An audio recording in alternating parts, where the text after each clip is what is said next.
اللهم صل وسلم وبارك عليه وعلى آله. بسم الله الرحمن الرحيم. الحمد لله رب العالمين. اللهم صل وسلم وبارك على سيدنا محمد وعلى آله وصحبه أجمعين. صلى الله وإياكم من يستودع شفاعته ويرجو من الله رحمته ورأفته.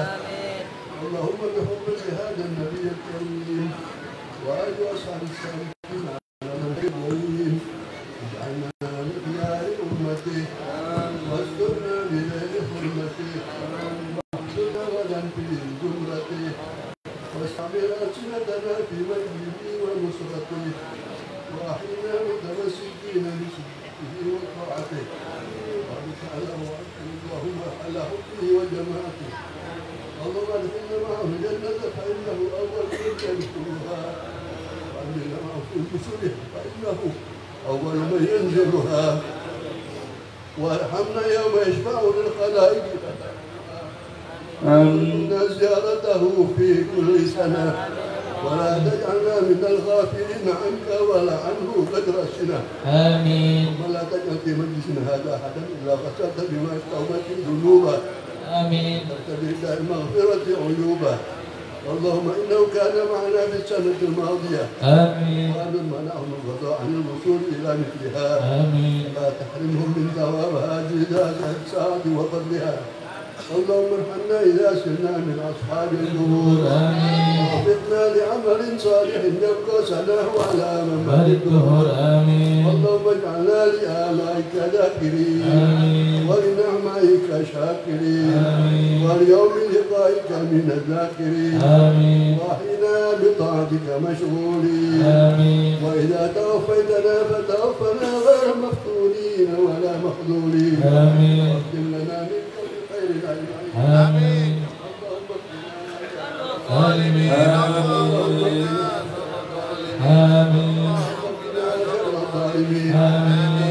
من فتنة هذه الدنيا سالمين. آمين. اللهم اجعل هذا الرسول الكريم لنا شفيعا. آمين. وارزقنا به يوم القيامة مقاما رفيعا. آمين. اللهم اسقنا من حوض نبيك محمد. اللهم صل وسلم وبارك عليه. جنة مليئة لا نطمع بعدها أبدا. آمين. واحشرنا تحت لوائه غدا. آمين. اللهم اغفر لنا به ولآبائنا ولأمهاتنا ولمشايخنا ولمعلمينا وذوي الحقوق علينا ولمن أجر هذا الخير في هذه الساعة ولجميع المؤمنين والمؤمنات والمسلمين والمسلمات الأحياء منهم والأموات. آمين. إنك قريب مجيب الدعوات وقاضي الحاجات غافر الذنوب والخطيئات يا أرحم الراحمين. آمين. صلى الله على سيدنا محمد وعلى آله وصحبه وسلم. سبحان ربك رب العزة عما يصفون وسلام على المرسلين والحمد لله رب العالمين. بالقبول. فاتحة. أعوذ بالله من الشيطان الرجيم. بسم الله الرحمن الرحيم. الحمد لله رب العالمين الرحمن الرحيم إياك نعبد وإياك نستعين صراط الذين أنعمت عليهم.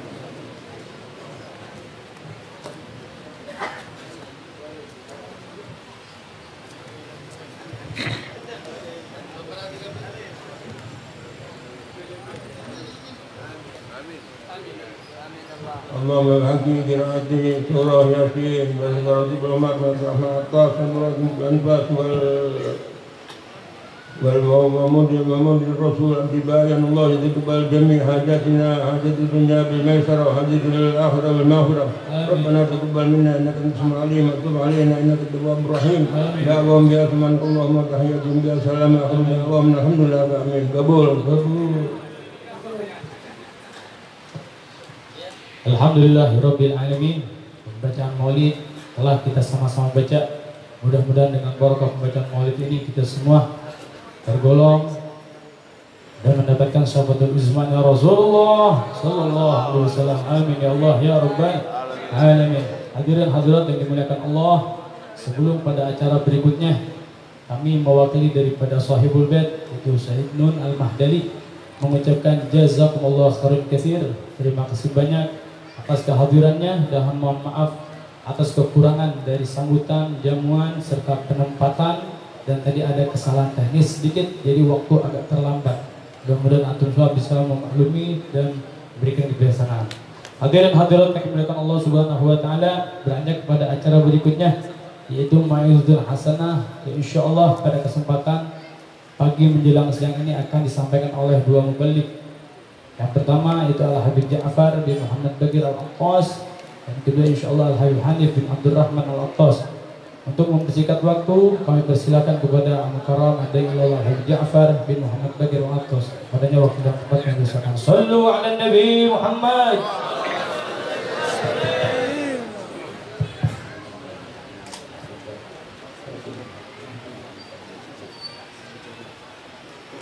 Assalamualaikum warahmatullahi wabarakatuh. Alhamdulillah ala fadlihi al-azim wa mannihi al-jasim. Al-qail nun wal qalami wa ma yasturun ma anta bi ni'mati rabbika bimajnun wa innaka la'ala khuluqin azim.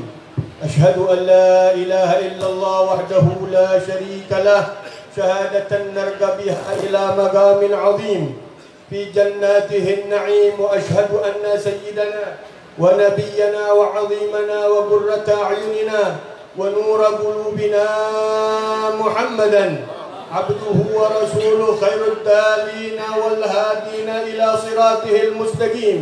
اللهم أدم صلواتك وأزكى تسليماتك على عبدك المصطفى المجتبى أهل حضرتك العلية إمام البرايا خير البرية وعلى آله وأصحابه خيار السرايا خير السرية وعلينا معهم وفيهم يا ذا العلا والعطاء السنية.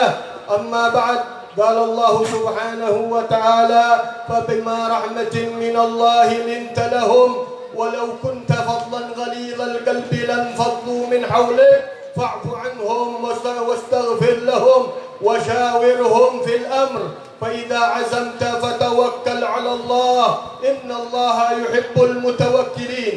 وقال النبي صلى الله عليه وسلم إن من أحبكم وأقربكم منزلا مني يوم القيامة أحاسنكم أخلاقا وإن من أبغضكم وأبعدكم مني منزلا يوم القيامة الثرثارون والمتشدقون والمتفيهقون. وما المتثارون يا رسول الله؟ قال الكثير الكلام بدون فائدة دينية.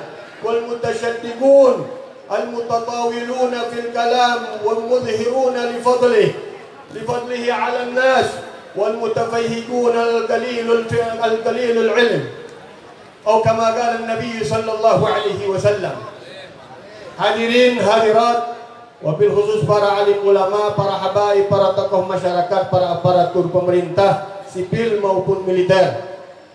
Wabil khusus sahibul hajah Al-Haj Sayyid Al-Fadil Khairuz Zaman Al-Mahdali, yang mudah-mudahan keluarga besar beliau dan seluruh ya panitia yang mengadakan maulid pada siang hari ini, Allah berikan curahan rahmat yang terbesar, rahmat Allah yang terbesar, inayah Allah yang terbesar, hidayah, taufik dari Allah dan keberkahan dari junjungan Nabi besar Muhammad salawatu rabbi wa salamu alaih. Amin amin amin ya rabbal alamin. Dan kita doakan juga seluruh para alim ulama kita, para tokoh masyarakat kita dan seluruh yang hadir agar mendapat pandangan khusus di siang hari ini dari Rasulullah sallallahu alaihi wasallam, menguatkan hubungannya dengan Rasulullah dengan selalu mengingat baginda Rasulullah sallallahu alaihi wasallam, karena tidak diadakan maulidnya Nabi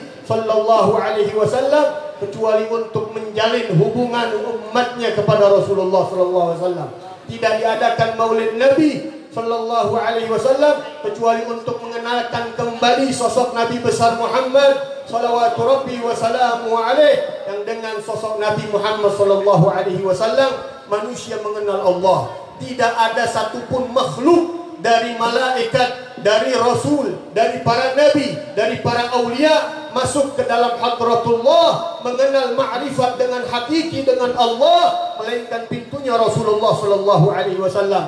Karena jauhnya umat dari Nabi besar Muhammad, jauhnya umat dari pengenal sosok Nabi besar Muhammad, terjadilah masaib, bala, musibah turun dari Allah Subhanahu wa taala. Maka dari itu para ulama kita cerdas, para ulama-ulama, para habaib, para ulama-ulama, kiai-kiai kita menyusun acara seperti ini dari kurun ke kurun, dari abad ke abad berjalan maulidnya Nabi sallallahu alaihi wasallam. Bahkan dari masanya Rasulullah sallallahu alaihi wasallam enggak ada yang bergetar, yang bergeser dari para sahabatnya Rasulullah sallallahu alaihi wasallam ketika melihat sosoknya Nabi sallallahu alaihi wasallam. Enggak ada yang bisa memandang Nabi sallallahu alaihi wasallam langsung pandangannya menuju kepada Nabi sallallahu alaihi wasallam, ta'dhiman lin Nabi sallallahu alaihi wasallam, karena keagungan dan kewibawaannya yang begitu tinggi terhadap Nabi sallallahu alaihi wasallam di hati para sahabatnya Rasulullah sallallahu alaihi wasallam. Ini yang ingin ditanam oleh para ulama kita. Ini yang dibawa oleh para habaib kita. Ini yang ditanam oleh para kiai-kiai kita. Bagaimana seorang umat Nabi mengenal Rasulullah sallallahu alaihi wasallam.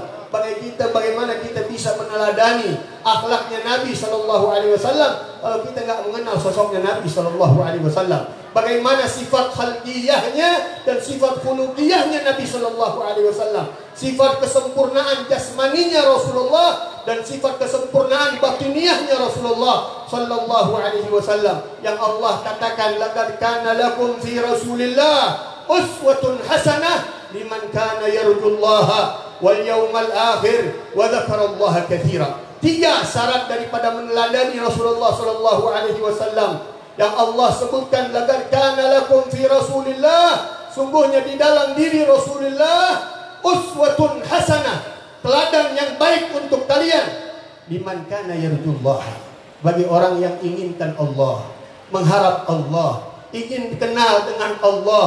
Ini maqam azim dari maqam ulul albab al-muqarrabuna indallah, orang-orang yang diberikan ciri gelar oleh Allah Subhanahu wa taala ulul albab, orang yang punya kecerdasan karena mereka tidak mengharapkan di dalam kehidupan, tidak punya tujuan di dalam kehidupan, hanya satu kehidupan yang ingin dia capai, yaitu Allah, mengenal Allah Subhanahu wa taala. Gak ada yang bisa mengenal Allah tanpa meneladani Rasulullah sallallahu alaihi wasallam, tanpa mengikuti jejaknya Rasulullah sallallahu alaihi wasallam, tanpa masuk melalui pintunya Rasulullah. Anta babullahi min ghairika ahadun la yadkhulu, engkaulah pintunya Allah, tanpamu wahai Muhammad tidak akan ada yang bisa masuk ke dalam hadratullah. Makanya para orang-orang yang cerdas di sisi Allah, mereka mempelajari bagaimana dekat dengan Allah Subhanahu wa taala, cara mengharapkan dirinya dengan Allah dengan sosoknya Rasulullah sallallahu alaihi wasallam. Dan sungguh keagungan yang begitu besar Allah berikan, kalau saja satu saja yang Allah berikan dari makamnya Rasulullah, manggabahnya Rasulullah, yaitu salawatnya Allah kepadanya, cukup itu sebagai kemuliaan yang tidak ada henti dan batasnya. Kata Imam Ibn Farid, Syekh Umar bin Farid mengatakan, ara kulla madhin fin nabiyyi mugassira walau aghnaba al-madhu fihi wa akthara, idza Allahu athna billadhi huwa ahluhu fama miqdaru ma tamdahuhu al-wara. Ara kulla madhin fin nabiyyi mugassira, aku lihat semua pujian untuk Nabi kurang. Walau tafannana al-wasifuna biwasfihi yafna az-zaman wa fihi ma lam yusafi.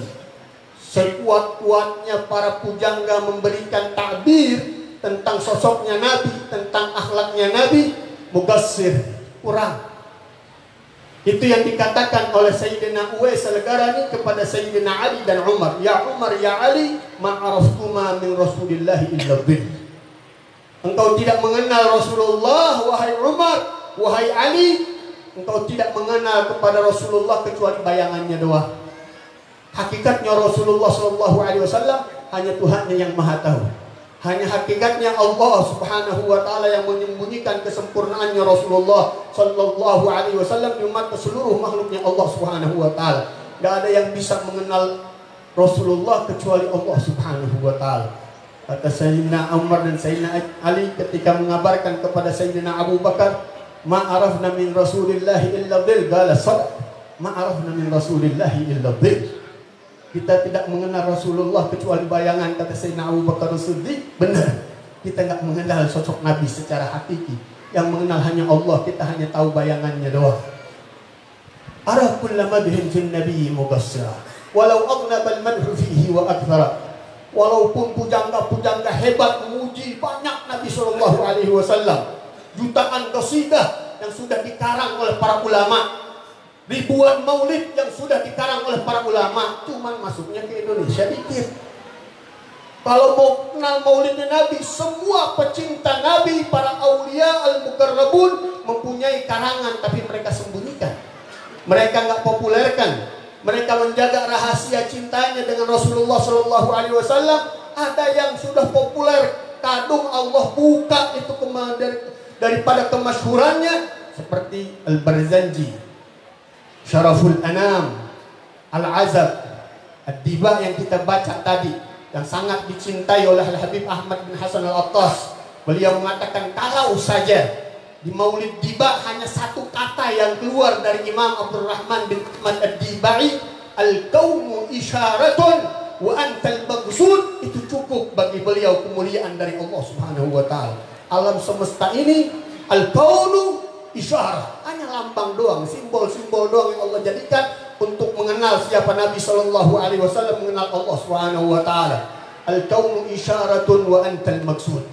Tapi yang dituju dari penciptaan alam semesta ini adalah Rasulullah. Laulaka ya Muhammad ma khalaqtul aflah wala khalaqtul jannah wala khalaqtul nar wala khalaqtul kursi wala khalaqtul arsh.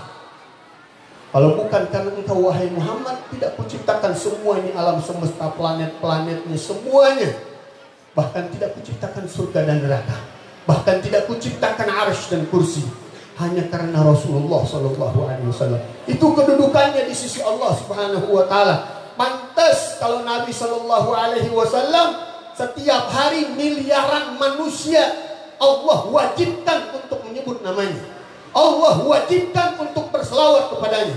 Kita kalau dalam sholat nggak baca selawat Nabi Sallallahu Alaihi Wasallam, sah nggak kita sholat? Sholat kita sah nggak?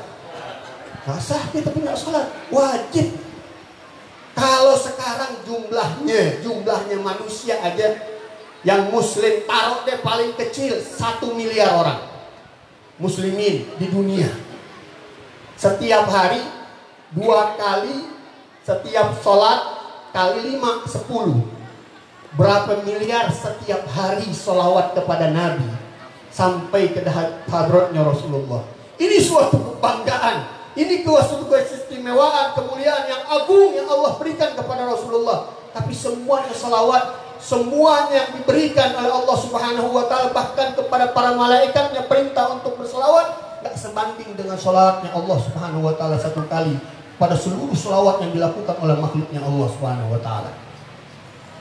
Kalau salawat Allah yang Allah Subhanahu wa taala berikan kepada Rasulullah sallallahu alaihi wasallam ditaruh di timbangan amal, dan seluruh salawatnya malaikat, jinnya, manusianya dikumpulin semuanya salawatnya, ditaruh di timbangan yang lainnya, bisa lebih berat kata ulama. Timbangannya apa? Salawatnya Allah, karena Allah pencipta semuanya. Salawatnya Allah, salawatul khaliq, salawatnya malaikat, jin, manusia, salawatnya makhluk. Gak bisa mengimbangin salawatnya makhluk dengan salawatnya khaliq. Bagaimana Allah Subhanahu wa taala memuliakan orang yang berselawat kepada nabinya. 1 kali dia berselawat, Allah balas dengan 10 kali. Hikmat dari Allah Subhanahu wa taala untuk kita nih umatnya. Untuk kita orang-orang yang hadir di dalam maulid. Ini yang dibikin oleh para ulama agar kita lebih dekat dengan Allah Subhanahu wa taala. Dan kalau kita ingin membaca akhlak, tidak bisa membaca akhlak orang yang gak banyak selawat dengan Rasulullah Sallallahu Alaihi Wasallam. Tidak akan sempurna akhlak orang yang pelit berselawat dengan Rasulullah Sallallahu Alaihi Wasallam. Rasulullah gabungin, dikatakan di dalam hadis, inna akrabukum wa ahabbukum wa akrabukum minni majlisan yaumal qiyamah ahasinukum akhlaqa. Di dalam riwayat yang lain Rasulullah katakan, inna min ahabbikum wa agrabikum minni majlisan yaumal qiyamah aktarukum alaiya salah. Orang yang paling kucintai, yang paling dekat duduknya nanti di hari kiamat bersamaku, orang yang paling baik akhlaknya. Dan orang yang paling dekat dan yang paling kucintai nanti di hari kiamat duduknya paling dekat dengan aku, orang yang paling banyak berselawatnya kepadaku. Kalau kita ngandelin selawat kita banyak dengan Allah, berapa kemampuan kita orang zaman kayak kita ini, yang makannya udah nggak dijaga, yang subhat, yang haram, yang segalanya masuk. Beda dengan orang-orang dahulu. Kita dengar para salaf-salaf kita, Al-Imam Faqih Al-Muqaddam 100.000 selawatnya kepada Rasulullah. Selain perkataan la ilaha illallah Muhammadur Rasulullah sallallahu alaihi wasallam 100.000 kali. Banyak dari para habaib, dari para kiai kita dengar setiap harinya. Al-Imam Ahmad Al-Jazuli nggak mengarang daripada karangan kitabnya Dalailul Khairat, karena satu kampung orang perempuannya baca salawat nggak kurang dari 15.000 kali. Ketika beliau datang dengan murid-muridnya di dalam satu kampung kehausan, ingin ngambil air. Ini ada sumur, nggak ada timbaknya, nggak ada talinya. Imam Ahmad Jazuli melihat minta timbak. Biasa, wajar, orang mengambil air minta timbak. Orang Medan ngerti ya timbak. Minta embernya, minta talinya, wajar, orang nggak ada. Kata Ajus, perempuan tua, kata ya Syekh, inti udah begini hebat, nama inti begitu besar, ilmu inti begitu hebat, tiba ngambil air doang nggak bisa. Aneh lagi nih kata Imam Ahmad Al-Jazuli. Ada orang nenek-nenek yang begini katanya. Kalau kalian ngambil air di mana? Kami hanya lihat tuh air, kita datengin, kita ludahin tuh air. Naik itu air.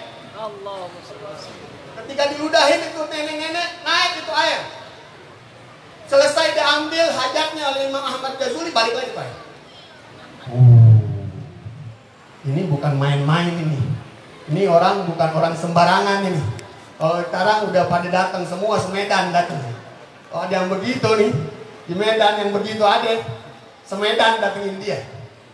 Tapi karamah indal awliya hal biasa. Orang-orang dulu karamat terbiasa. Orang sekarang pada gila karamat. Istiqomahnya kagak ada, ibadahnya kagak ada, mau keluar karamat dari mana? Selawat kagak Nabi sallallahu alaihi wasallam. Ini ditanya oleh Imam Ahmad Al-Jazuli, wahai nenek, engkau dapetin ini manggabah dari Allah, karamah yang besar dari Allah dari apa? Wahai Imam Ahmad Al-Jazuli, katanya kami ini orang-orang tua, nenek-nenek di sini, orang-orang perempuan di sini nggak kurang berselawat kepada Rasulullah setiap harinya 15.000 kali. Dan itu didikannya para aulia kita, didikannya para salaf kita, para habaib kita. Dulu orang-orang di rumah perempuan-perempuannya nggak mau nerima anaknya kalau belum mimpi Rasulullah SAW. Disuruh baca 1000 kali selawat kepada Rasulullah, datang. Seminggu engkau mesti melihat Rasulullah.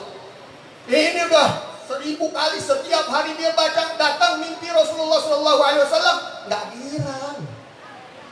Tanya lagi sama ibu, ente ngeliatnya dalam keadaan mimpi apa dalam keadaan sadar? Dalam keadaan mimpi. Ente bukan laki-laki. Kalau perempuan di Masilah, katanya ini di kampung ini namanya Masilah. Kampungnya Al bin Tahir, Al bin Yahya. Kampung tersebut terkenal tuh, sekampung perempuannya semuanya ngelihat Nabi Shallallahu Alaihi Wasallam. Karena amalannya puluhan ribu dari selawat Nabi Shallallahu Alaihi Wasallam. Disuruh sama ibunya, ente bukan laki-laki, bukan anak-anak, kecuali ente udah bisa melihat Nabi dalam keadaan sadar, baru ente laki-laki. Ini anak terus digembleng baca daripada selawatnya Nabi Shallallahu Alaihi Wasallam. Tapi zaman sekarang siapa yang bisa menggembleng seperti ini? Siapa yang bisa membiasakan anak-anaknya untuk membaca ribuan kali? Anaknya udah disodorin film, disodorin sinetron, disodorin televisi, disodorin handphone. Setiap saatnya matanya, telinganya, lidahnya nggak bersama dengan Nabi Shallallahu Alaihi Wasallam. Pikirannya jauh daripada Nabi Shallallahu Alaihi Wasallam. Kalau nggak ada media seperti ini, ngumpulin orang di dalam pembacaan maulid, yang di dalam setiap maulid paling kurang 2 12 kali ya Rabbi salli ala Muhammad, ya Rabbi salli alaihi wasallam. Itu paling minim 15 kali.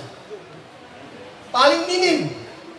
Nabi Shallallahu Alaihi Wasallam kasih solusi buat umatnya. Orang yang baca salawat Nabi 1 kali dengan mengumpulkan orang banyak, maka kumpulan orang banyak dikalikan dengan salawat Nabi Shallallahu Alaihi Wasallam 1 kali.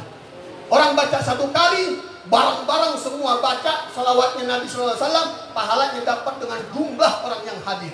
Nikmat dari Allah Subhanahu Wa Taala.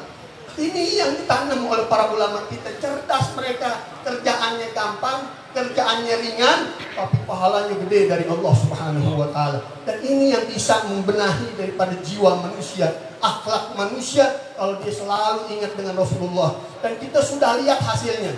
Di Jakarta, Majelis Rasulullah, Nurul Mustafa, yang datang preman-preman dulunya. Anak-anak jalanan kita gembleng, kita masukin maulid. Yang sudah setahun 2 tahun kelihatan rapinya, akhlaknya, ibadahnya, istiqomahnya, bahkan cintanya dengan Rasulullah gila. Gak ada yang dibayar. Majelis maulid setiap minggu gak ada pakai makan. Hujan-hujanan. Kenapa? Udah nikmat dengan selawat baginda Rasulullah, maulidnya Rasulullah SAW. Walaupun perlu pembenahan, perlu pengayoman, perlu pendidikan. Nabi Shallallahu Alaihi Wasallam menginginkan umatnya cerdas, alim, faqih, bukan hanya pandai berbicara, pandai berdialog, tapi penuh dengan tawadhu dengan Allah Subhanahu Wa Taala. Lihat, kalau kita melihat satu contoh daripada yang masih hidup depan kita tadi, Habib Muhammad Aceh Hadi. Rajul saleh dengan keilmuan yang gak luar biasa, tapi akhlaknya melebihi dari semuanya. Orang kalau sudah akhlaknya tinggi, ilmu ke bawah. Ilmu ke bawah. Orang hormatin lebih dari orang yang berilmu. Orang-orang mandang beliau lebih dari orang-orang yang mandang orang yang punya ilmu banyak. Dan orang yang bangga dengan ilmunya gak punya akhlak, iblis. Iblis siapa yang gak karena iblis ilmunya? Mau ilmu madhab apa yang iblis ada? Mau madhab apa lagi iblis? Orang hidupnya dari sebelum Nabi Adam. Dari sebelum Nabi Adam, iblis sudah punya ilmu banyak. Bahkan 7.000 tahun iblis ahli ibadah Allah Subhanahu Wa Taala digelar oleh malaikat Tawusul Malaikat. Orang yang ahli ibadah, makhluk yang ahli ibadah melebihi malaikat Allah. Tidak ada di lapisan langit-langitnya Allah Subhanahu Wa Taala. Fis sama'id dunya wala fis sama'il samawatil ula illa abada iblis fi kulli shibr fihi ibadatu iblis. Di setiap jengkal di langit-langitnya Allah, di langit-langit dunia ada semuanya tapak ibadahnya iblis. Tapi iblis apa? Gak punya akhlak sama Allah Subhanahu Wa Taala. Gak ada tawadhu'nya dengan Allah Subhanahu Wa Taala.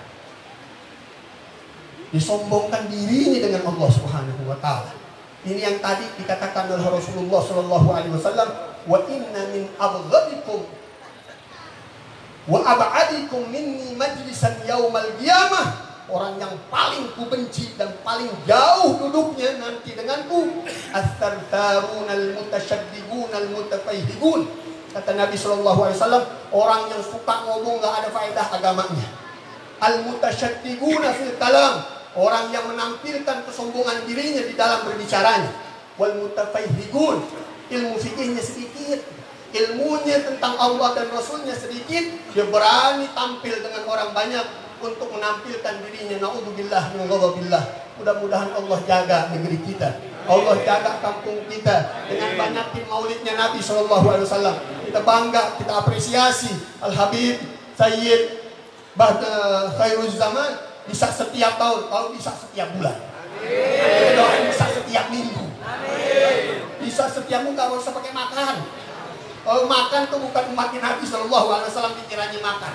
Itu orang-orang munafik, orang-orang kafir pikirannya makan. Tapi menurut tentaranya Nabi SAW, orang-orang yang kuat, tapi digembleng, dibiasain. Dari sekarang maulid Nabi SAW dijadikan kedoyangan, kelezatan, kenikmatan di dalam hidup. Mudah-mudahan Allah berikan hidayah dan taufiknya untuk kita semuanya. Kita hidupkan lagi maulid-maulidnya Nabi. Ini suatu keberuntungan bagi kita umatnya Nabi SAW. dengan sosoknya Nabi Shallallahu Alaihi Wasallam. Kita umat yang terakhir masuknya dalam surga yang lebih duluan daripada para rasul dan umat mereka, para nabi dan umat mereka.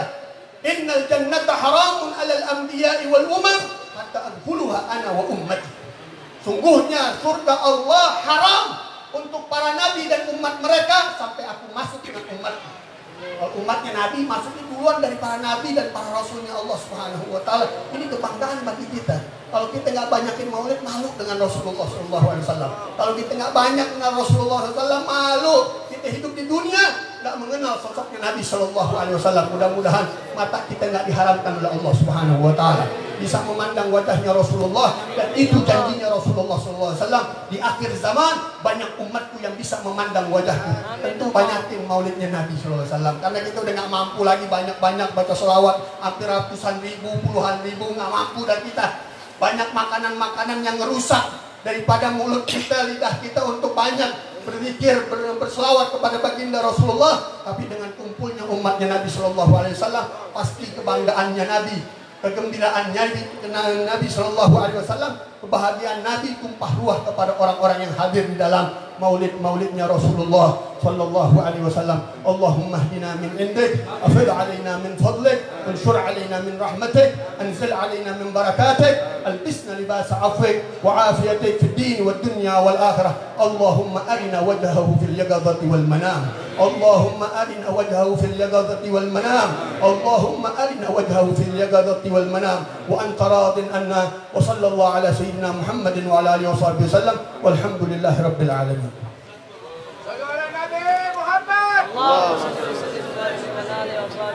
Jazakumullah khairan katsir. Terima kasih pada Habib Ja'far bin Muhammad Al-Attas.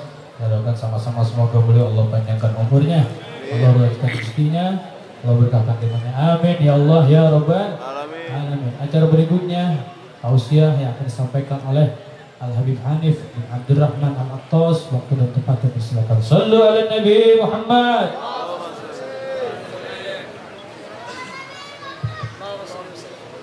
Assalamualaikum warahmatullahi wabarakatuh.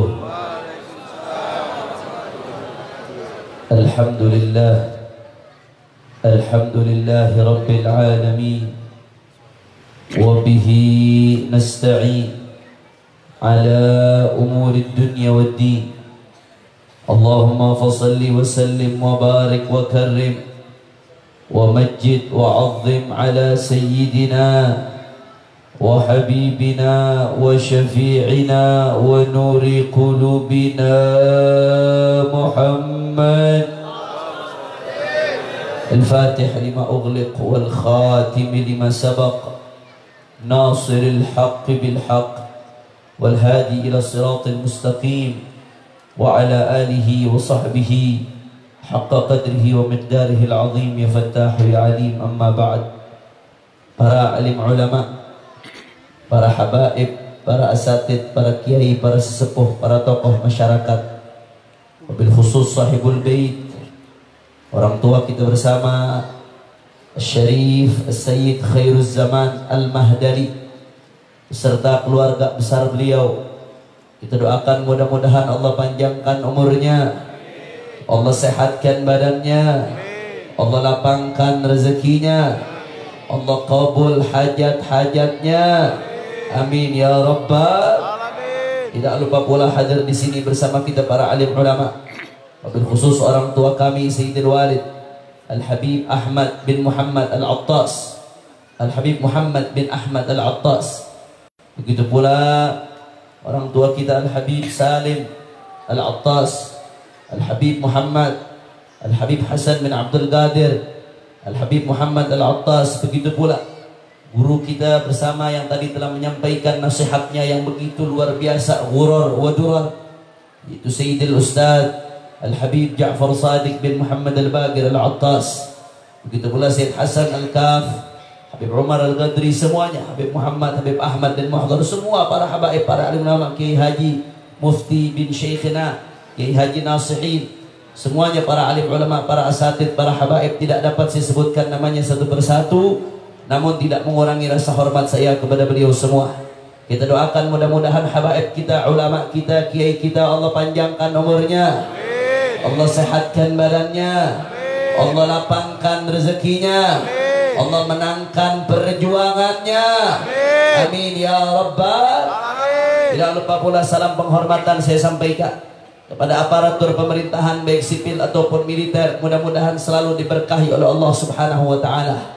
Dan salam penghormatan yang paling istimewa saya hadiahkan kepada hadirin hadirat, muslimin muslimat, mukminin mukminat yang hadir pada pagi hari ini. Semua angkat tangannya, kita minta sama Allah, mudah-mudahan tidaklah kita keluar dari tempat ini kecuali semua dosa kita diampuni oleh Allah.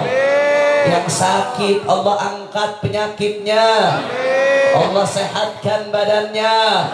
Semua yang hadir dilapangkan rezekinya, diberkahi kehidupannya, dikabul hajat-hajatnya. Amin ya Rabbal. Baik kiram, pada pagi hari ini kita sama-sama berkumpul tidak lain dan tidak bukan di dalam memperingati maulid baginda Nabi besar Muhammad sallallahu alaihi wasallam. Saudara, diutusnya Nabi Muhammad sallallahu alaihi wasallam di tengah kita adalah hal terbesar yang mempersatukan cerai-berai kita, saudara. Allah berfirman dalam Al-Qur'anul Karim, faqala ta'ala innamal mu'minuna ikhwah. Sesungguhnya orang-orang yang beriman adalah bersaudara. Dulu kita tidak saling mengenal satu sama lain, masing-masing dengan sukunya, masing-masing dengan budayanya, masing-masing dengan bahasanya. Yang Betawi dengan Betawinya, yang Batak dengan Bataknya, yang Minang dengan Minangnya, yang Jawa dengan Jawanya, yang Sunda dengan Sundanya, yang Arab dengan Arabnya, yang Cina dengan Cinanya. Tapi setelah diutus baginda Nabi Muhammad sallallahu alaihi wasallam, saudara, apapun sukumu, kau Arab, kau Cina, kau Sunda, kau Betawi, kau Melayu, apapun sukumu, apapun latar belakangmu, apapun partaimu, apapun bahasamu, selama kau beriman, aku beriman, kita saudara sama-sama umat Nabi Muhammad sallallahu alaihi wasallam. Makanya luar biasa ibadallah, begitu kuat persaudaraan yang Allah telah rajut di tengah-tengah kita ibadallah. Makanya kadang maaf saya heran, saudara, kadang-kadang umat Islam ini suka berpecah belah, padahal sudah disatukan oleh Nabi gara-gara hal sepele, gara-gara hal sederhana. Betul? Kadang-kadang cuma gara-gara metode perjuangan.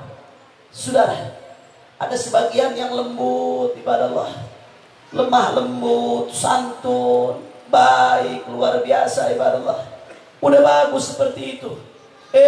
Begitu dia lihat saudara-saudaranya yang tegas ibadallah, apa mereka katakan? Oh, itu yang tegas radikal itu yang amar ma'ruf nahi munkar, itu anarkis, itu ekstrim, itu teroris, itu anti NKRI, itu anti Pancasila, itu. Saya mau tanya, yang suka bicara seperti itu ada atau tidak? Jawab yang jujur, ada atau tidak? Orang Medan lemes-lemes banget, udah sarapan atau belum? Belum. Habis ini kita makan siang bareng insya Allah berkah. Ada saudara dikucilkan, disudutkan. Ada lagi sebagian merasa dirinya kuat, merasa dirinya hebat, benar sendiri. Lihat saudara-saudaranya yang lemah, saudara, yang lemah lembut, santun, ngajak orang menangis. Apa dia katakan? Oh, ini pengecut ini nggak punya nyali, ini nggak punya mental, ini penjilat, nggak punya keberanian. Sudah, cuma gara-gara perbedaan metode di dalam berjuang, harus menyalahkan satu sama lain, harus mengucilkan satu sama lain. Padahal semuanya umat baginda Nabi besar Muhammad sallallahu alaihi wasallam. Ibadallah, kenapa sikap saling menyalahkan seperti ini bisa muncul di tengah-tengah kita? Bahkan saat ini merupakan salah satu problem utama yang ada di tengah-tengah ibadallah. Kenapa yang demikian bisa muncul? Saudara, tidak lain dan tidak bukan hal demikian muncul karena ketidakpahaman sebagian dari kita akan bentuk-bentuk perjuangan baginda Nabi besar Muhammad sallallahu alaihi wasallam. Dipikir yang perjuangan Nabi dia doang, yang lain doang ngikutin Nabi. Yang caranya Nabi saya doang, yang lain yang ngikutin cara Nabi, yang lain pakai cara sendiri. Ibadah, kalau kita paham bahwasanya Nabi Muhammad begitu luas perjuangannya, maka niscaya tidak akan timbul saling menyalahkan seperti ini, saudara. Makanya pada kesempatan kali ini, demi menjaga persatuan dan kesatuan di tengah kita, demi merekatkan persaudaraan di tengah kita, saya akan membahas satu konsep, saudara, yang manakala kita pahami dengan baik, insya Allah kita tidak lagi menyalahkan satu sama lain karena perbedaan cara berjuang. Apa konsep tersebut? Yaitu ibadah Allah, yang namanya pola perjuangan, pola mencari ridha Allah, mengajak manusia di dalam Islam. Nggak cuma satu model, saudara, tidak cuma satu warna, tidak cuma satu bentuk, tapi cara berjuang di dalam Islam ada 3 macam, atau yang dikatakan medan juang Islam ada 3. Ada berapa? 3. Ada 3. Yang pertama, dakwah. Supaya apal, supaya ingat. Yang pertama apa? Dakwah. Yang kedua, hisbah. Yang kedua apa? Hisbah. Yang ketiga, jihad. Yang ketiga apa? Jihad. Sekali lagi kita ulangin. Nabi sallallahu alaihi wasallam idza takallama a'adahu thalathan liyufhama anhu. Rasulullah sallallahu alaihi wasallam kalau bicara depan sahabat-sahabat dia, padahal Rasulullah cerdas-cerdas, saudara. Apa sahabatnya Rasulullah itu cerdas-cerdas, hafalannya kuat. Tapi Rasulullah kalau bicara, Rasulullah ulangin suka 3 kali. Tujuannya supaya apa? Supaya betul-betul ngelekat, supaya betul-betul kita hafal. Sekali lagi saya mau tanya, orang Medan jawab yang kompak. Medan juang Islam ada berapa? 3. Yang pertama, yang pertama, yang kedua, hisbah. Yang kedua, yang ketiga, jihad, saudara. Saya mulai dari yang pertama. Medan juang Islam yang pertama, dakwah. Allah subhanahu wa ta'ala berfirman dalam Al-Quranul Karim.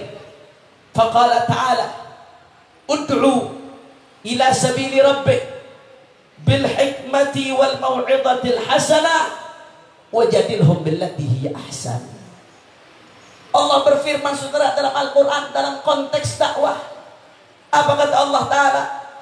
Ud'u, ajaklah wahai Muhammad, ila sabili rabbik, ke jalan Tuhanmu, ke agama yang terang benderang ini, bil hikmati, dengan cara yang penuh hikmah, wal mau'izatil hasanah, dengan nasihat-nasihat, ujangan-ujangan yang baik, saudara. Wajadilhum billati hi ahsan. Dan kalau harus terjadi perdebatan, maka debatlah mereka dengan cara yang terbaik.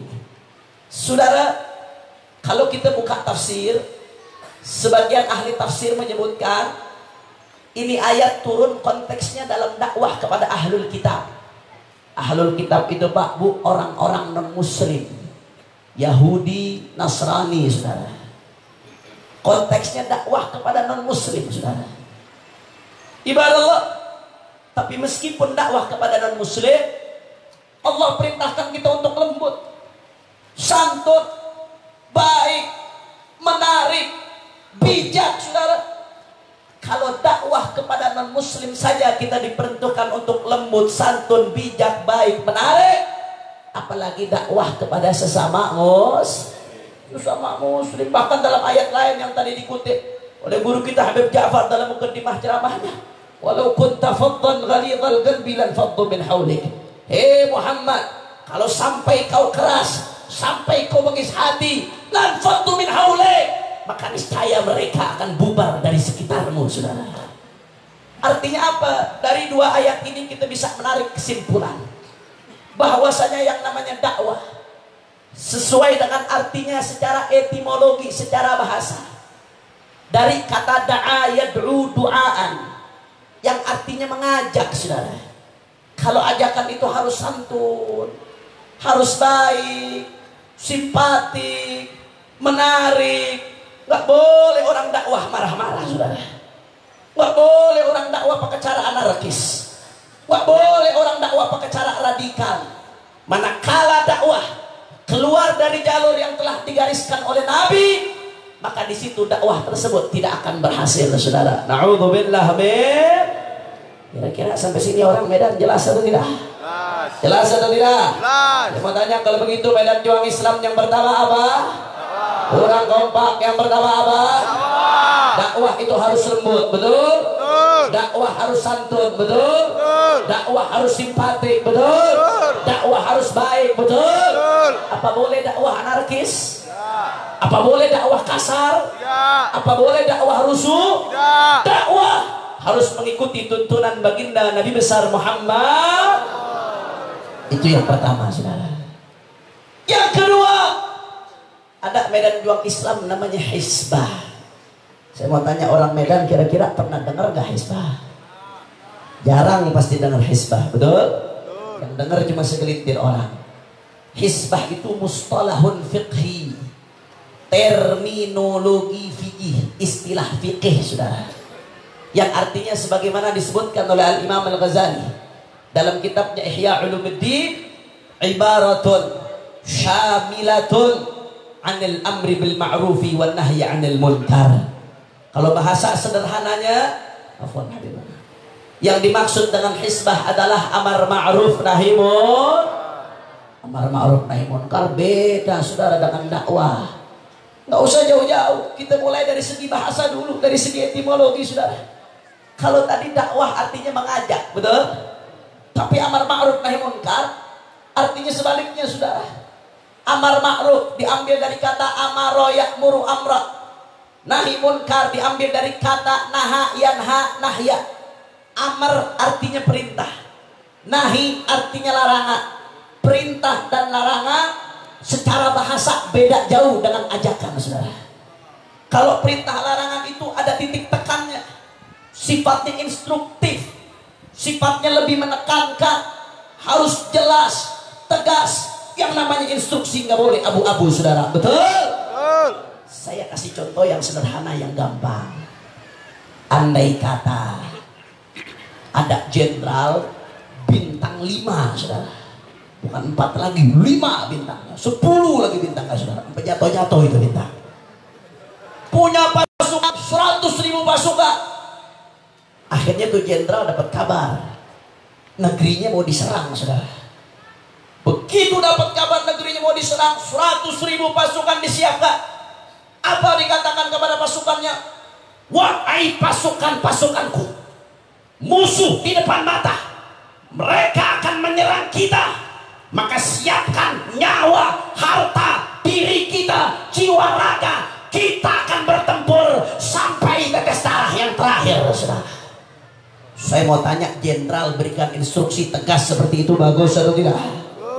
Bagus atau tidak? Bagus, saudara. Tapi sebaliknya, ada jenderal nih, panglima. Kalau tadi bintangnya 10, ini bintangnya 15 sampai jatuh-jatuh, saudara. Kalau tadi pasukannya 100.000, ini pasukannya 1 juta. Gitu ada kabar musuh mau nyerang. Ini panglima, badannya besar, berdiri di depan pasukannya. Apa dia katakan? Dia berikan instruksi. Wahai pasukan-pasukanku, musuh ada di depan mata, mereka akan menyerang kita. Marilah persiapkan tenaga sampai tetes darah yang terakhir. Fa'alaihi faliyatafaddal. Saya mau tanya, kalau jenderal ngasih instruksi lemas seperti itu, pasukan semangat atau kabur? Semangat atau bubar? Yang namanya instruksi nggak bisa, saudara. Instruksi mesti tegas, mesti lugas, nggak bisa abu-abu, nggak bisa lepas ibadah Allah. Makanya kalau kita lihat amar ma'rufnya Rasulullah Sallallahu Alaihi Wasallam, nggak usah jauh-jauh, Pak.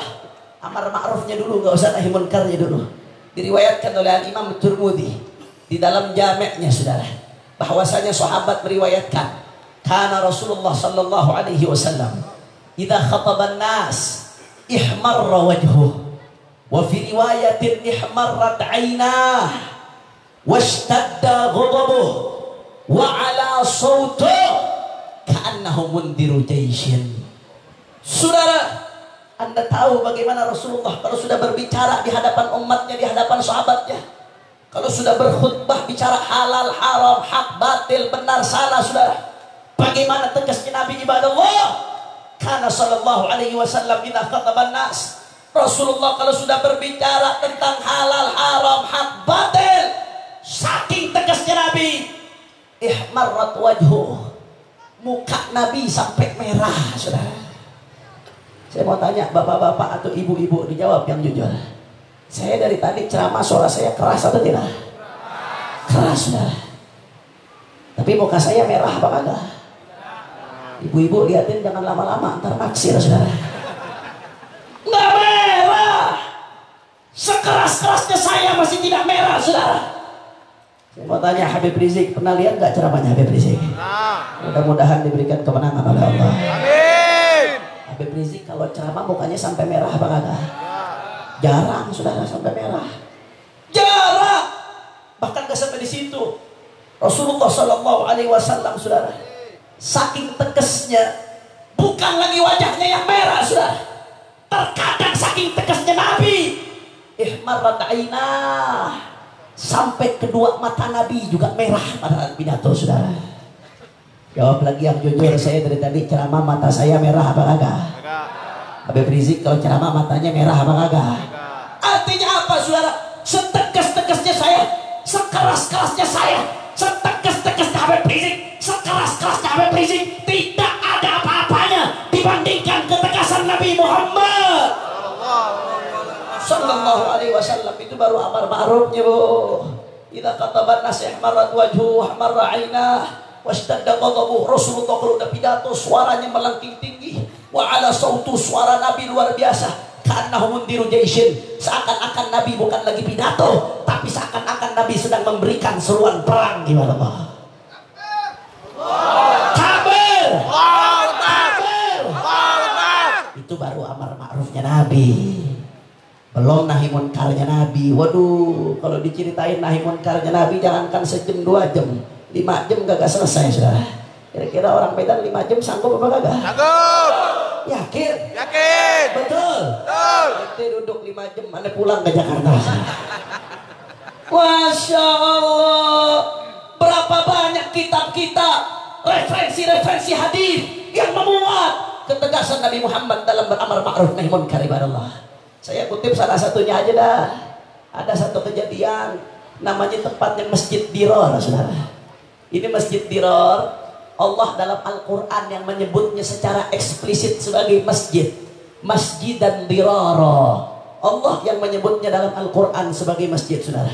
Bagaimana cerita Masjid Dirar, Habib? Jadi pada suatu saat, saudara, ada sekelompok orang di dekat Madinah. Mereka ingin membangun masjid.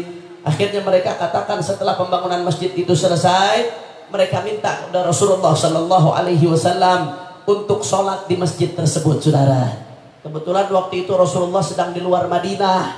Kata Rasulullah, "Na'am, ya, nanti kalau saya pulang ke Madinah, saya akan sholat di masjid tersebut," kata Nabi Sallallahu Alaihi Wasallam.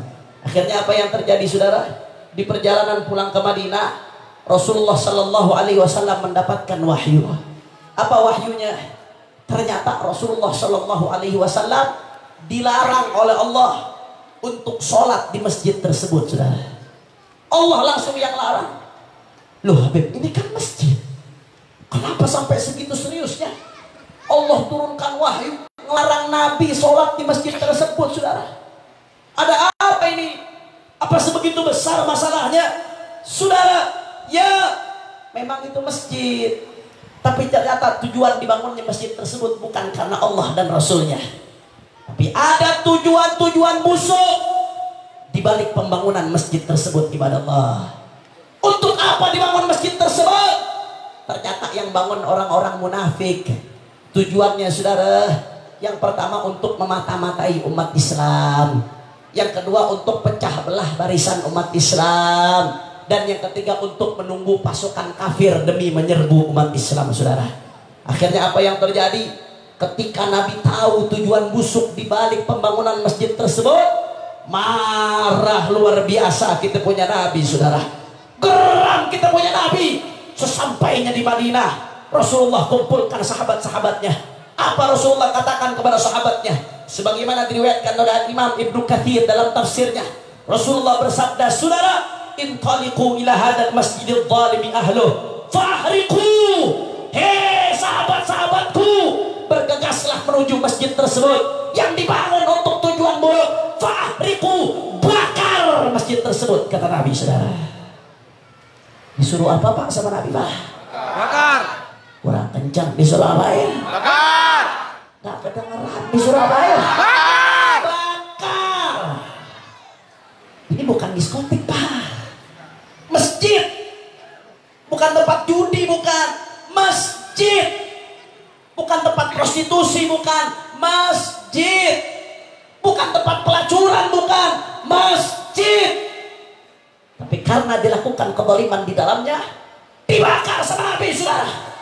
Saya mengatakan seperti ini bukan berarti kita boleh sembarangan ngebakar-bakar masjid, saudara. Bukan boleh sembarangan asal geruduk, asal maju sana sini, bukan. Yang namanya amar ma'ruf nahi munkar itu ada aturannya. Ulama panjang lebar bicara masalah amar ma'ruf nahi munkar. Kebetulan skripsi S1 saya di Al-Ahqaf University fokus satu kitab bicara tentang Al-Hisbah Inda Syafi'iyah, tata caranya, hukum-hukumnya, adab-adabnya, akhlak-akhlaknya, sampai sulamul aulawiyatnya, skala prioritas dalam menegakkan amar ma'ruf nahi munkar. Panjang lebar. Nggak boleh sembarangan kita asal serbu, nggak boleh sembarangan asal maju, nggak boleh sembarangan asal bakar, nggak boleh sembarangan asal hancurkan. Ada aturannya, ada syariatnya. Siapa yang menegakkan amar ma'ruf nahi munkar tanpa mengikuti aturan dari Nabi, pada hakikatnya dia bukan taat tapi sedang maksiat, saudara. Ada segenap aturannya. Apalagi kita di Indonesia ada payung hukum positif, saudara. Gak bisa sembarangan, harus ada sinergitas yang baik dengan aparat setempat sehingga amar ma'ruf nahi munkar menimbulkan efek positif, ibadah Allah. Tapi yang ingin saya garis bawahi, ternyata kalau kita mau bicara Nabi, jangan cuma bicara sisi lembutnya Nabi, saudara. Ternyata Nabi Muhammad ada kalanya tegas. Bahkan Nabi Muhammad sampai suruh bakar masjid, saudara. Sehebat-hebatnya kita, belum ada yang sampai seperti Nabi besar Muhammad Sallallahu Alaihi Wasallam. Artinya apa, saudara? Kalau pada saat Nabi Muhammad dakwah, Nabi begitu lembut, tapi ternyata begitu masuk ke hisbah, begitu masuk amar ma'ruf nahi munkar, tidak ada yang bisa setegas baginda Nabi besar Muhammad. Tapi ada yang mengatakan, Habib, tapi kan sekarang ada pemerintah.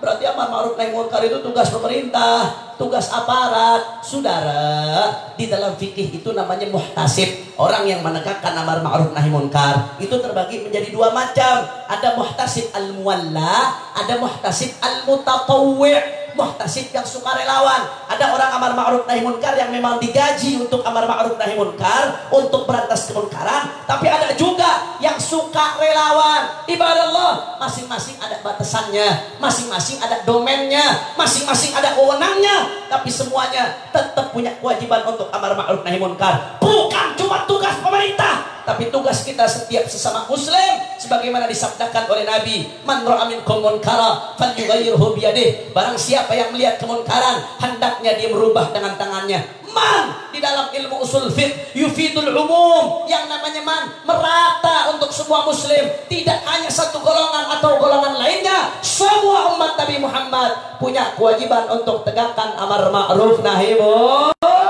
Ya walaupun nanti ada secara detail batasan-batasannya kita nggak bisa bahas di sini. Mudah-mudahan kita bisa kaji secara mendetail di kesempatan lain, insya Allah. Tapi kesimpulannya yang kedua, ada kalanya Nabi Muhammad begitu tegas, begitu lantang, tidak abu-abu, tidak pernah kompromi, yaitu pada saat menegakkan amar ma'ruf nahi munkar. Makanya Syekh Muhammad Sa'id Ramadan Al-Buti, Al-Allamah Syahidul Mihrab, Sahibul Syam, beliau mengatakan dalam kitabnya Fiqhus Sirah An-Nabawiyah, kata Syekh Buti, kalau tadi masjid saja di zaman Nabi dibakar sama Nabi, saking tegasnya Nabi, saudara. Bayangin, kata beliau, kalau di zaman Nabi ada diskotik, apa yang dilakukan oleh Nabi, saudara? Bayangkan kalau di zaman Nabi ada tempat pelacuran, ada tempat perjudian, tempat prostitusi. prostitusi, ada sarang LGBT, apa yang akan dilakukan? Pasti Nabi Muhammad tidak akan pernah ridho, ibadallah. Kira-kira sampai sini jelas atau tidak? Orang kompak jelas atau tidak? Jelas atau tidak? Kalau begitu medan juang Islam yang kedua apa? Orang kompak yang kedua apa? Hisbah itu harus tegas, betul? Hisbah itu harus lugas, betul? Apa boleh hisbah tawar-menawar, saudara? Apa boleh hisbah lemas? Apa boleh hisbah lesu? Kita harus tegas di dalam menegakkan hisbah sebagaimana baginda Nabi besar Muhammad. Itu yang kedua, saudara. Kira-kira lanjut menegakkan. Lanjut. Udah jam 11:50 masih semangat? Masih. Betul? Betul. Udah siap. Lanjut. Lanjut. Panas. Lanjut. Lanjut. Lapar. Lanjut. Lanjut. Lanjut. Lanjut terus. Lanjut. Semua medan angkat tangannya. Saya mau dengar semangatnya. Takbir. Allahu Akbar. Allahu Akbar. Allahu Akbar. Sallu ala Nabi. Itu yang kedua, saudara. Kita masuk yang ketiga. Yang ketiga, medan juang Islam yang namanya jihad. Yang dimaksud jihad di sini, jihad itu maknanya banyak, saudara. Kalau kita artikan secara umum, segala bentuk badlul majhud fi tahsilil maqsud itu namanya jihad, ijtihad, mujahadah, saudara. Mengerahkan segala kemampuan untuk mencapai target itu namanya jihad. Bapak yang cari nafkah buat anak-anaknya itu namanya jihad. Santri yang belajar di pesantren itu namanya jihad. Ustadz yang berdakwah, habib yang berdakwah itu namanya jihad. Pejabat yang memperjuangkan agama Allah lewat tanda tangannya, lewat undang-undangnya itu namanya juga jihad, saudara. Itu secara umum, secara general, ibadallah. Tapi yang saya maksud di sini jihad secara kacamata fikih. Yang dimaksud di sini adalah berperang melawan orang-orang kafir harbi untuk menegakkan kalimat Allah Subhanahu. Saya mengatakan begitu bukan berarti kita boleh membunuh orang kafir sembarangan, saudara. Nggak bisa demikian. Kafir itu ada dua macam. Ada kafir harbi, ada kafir dhimmi. Ini secara global saja. Kalau kita bahas fikih ada lagi kafir muahad dan lain sebagainya, saudara. Saya terjemahkan secara gampang. Yang memerangi kita namanya kafir harbi. Tapi yang nggak ada permusuhan dengan kita hidup damai, contoh seperti yang di Indonesia, ya mungkin sebagian ulama masih mengatakan itu sebagai kafir dhimmi, saudara.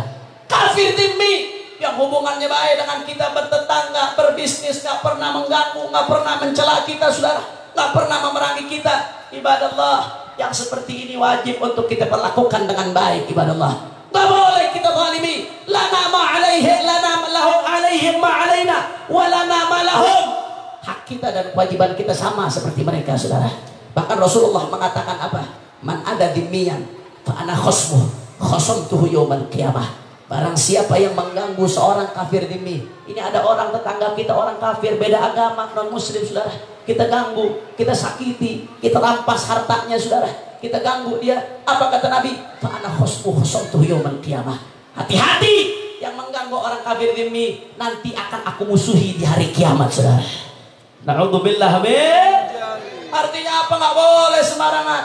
Makanya maaf kalau ada orang teriak-teriak aku jihad, tapi nggak ngerti hukum, nggak ngerti syariat, dia ikat membunuh diri di badannya, datang ke Medan wilayah aman, ada gereja, meledakkan dirinya depan gereja, yang begitu namanya bukan jihad tapi jahat, saudara. Betul? Itu kalau mati bukan mati syahid tapi mati sangit, saudara. Na'udzubillah min. Kira-kira jelas atau tidak? Jelas atau tidak? Yang saya maksud jihad di sini jihad yang betul-betul sesuai dengan hukum syariat, seperti yang di Palestina, seperti dulu saudara-saudara kita yang di Poso ketika mereka diserang, diperangi, saudara. Jihad yang betul-betul sesuai dengan syariat baginda Nabi besar Muhammad sallallahu alaihi wasallam. Saudara, kalau sudah bicara soal jihad, bukan lagi lembut, bukan lagi tegas. Kalau tadi dakwah lembut, kalau hisbah amar ma'ruf nahi munkar tegas, tapi kalau bicara jihad sudah bicara kekerasan, saudara. Di situ ada kekerasan yang diperintahkan, ada darah yang ditumpahkan, ada nyawa yang melayang, saudara, ada harta yang dibinasakan. Bahkan di dalam jihad kita diperintahkan untuk sampai tetes darah yang terakhir, ibadallah. Oh, kalau bicara jihad Nabi, saudara, Masya Allah, jangankan 1 hari, 2 hari, 1 bulan kitab Maghazi nggak selesai, saudara. Yang berbicara tentang perangnya Nabi, berapa ratus jilid, berapa ribu jilid kitab yang menceritakan tentang kegagahan jihadnya baginda Nabi besar Muhammad Sallallahu Alaihi Wasallam. Bahkan Rasulullah adalah imamul mujahidin. Rasulullah julukannya pimpinannya para mujahid, saudara. Kalau bicara jihad, orang zaman sekarang, pemimpin zaman sekarang, ketika terjadi perang, saudara, pemimpin zaman sekarang nggak pernah turun langsung ke medan perang. Dia cuma lihat di belakang laptop, saudara. Kalau pasukannya menang, tampil sebagai pahlawan. Pasukannya kalah, kabur naik helikopter, saudara. Betul? Betul. Amerika nyerang Afghanistan bertahun-tahun. Apa ada yang pernah lihat George W. Bush pegang senjata di medan perang, saudara? Nggak ada. Israel nyerang Palestina bertahun-tahun. Apa ada yang lihat Perdana Menteri Israel pegang senjata di Palestina, saudara? Nggak ada. Itu pemimpin zaman sekarang. Tapi dulu baginda Nabi Muhammad Sallallahu Alaihi Wasallam Sayyidul Mujahidin. Beliau juga pimpinan negara, beliau juga pimpinan umat, tapi beliau juga pimpinan perang, saudara. Rasulullah kalau sudah berperang, Rasulullah ada di barisan terdepan di Allah. Begitu banyak cerita tentang perangnya Rasulullah. Tapi pada kesempatan kali ini saya ingin mengutip bagaimana pada saat perang Uhud di Allah. Waktu itu pasukan umat Islam sudah dikepung oleh pasukan kufar Quraisy. Di kiri dan kanan pasukan kufar Quraisy dipimpin oleh Ikrimah bin Abi Jahal dan Khalid bin Walid yang pada saat itu masih bersama barisan kufar Quraisy, saudara. Akhirnya apa yang terjadi? Pada saat itu Rasulullah Sallallahu Alaihi Wasallam gerahamnya patah, ibadallah. Pipi Rasulullah berdarah, pelipis Rasulullah berdarah, bahkan punggung Rasulullah sampai berdarah tergores oleh pedang, ibadallah. Pada saat itu kuda Nabi Muhammad Sallallahu Alaihi Wasallam jatuh. Begitu kuda Nabi jatuh, orang-orang kafir Quraisy nggak mau sia-siakan kesempatan, ibadallah. Mereka tarik anak panah mereka. Mereka ingin tembak Nabi. Mereka ingin habisi Nabi. Mereka ingin bunuh Nabi, saudara. Begitu mereka rame-rame tarik anak Nabi, Anda tahu apa yang dilakukan para sahabat, saudara? Mereka nggak pikir panjang, nggak pikir lagi anak, istri, harta, semuanya. Apa yang dilakukan para sahabat? Mereka dekat Nabi, mereka peluk Nabi, mereka jadikan punggung-punggung mereka sebagai perisai untuk menjaga Nabi, saudara. Akbar! Allahu Akbar! Allahu Akbar! Allahu Akbar! Allahu Akbar! Oh, nggak ada yang jihadnya seperti Rasulullah Sallallahu Alaihi Wasallam, ibadallah. Bahkan kalau kita buka Al-Quran, saudara, tadi Allah Subhanahu wa taala waktu bahas ayat tentang dakwah, walau kunta faddan ghalidhan qalbi lan faddu min hawlik. Allah perintahkan supaya lembut, santun. Tapi begitu Allah bahas jihad, saudara, masih sama-sama Allah, tapi dalam konteks yang berbeda. Hukumnya berbalik 180 derajat di Allah. Apa difirmankan oleh Allah? Faqala ta'ala, ya ayyuhan nabiyyu jahidil kuffar wal munafiqin waghluz 'alaihim. Jadi kalau tadi Allah larang kita untuk keras pada saat dakwah, tapi pada saat jihad sebaliknya ayatnya, saudara. Waghluz 'alaihim.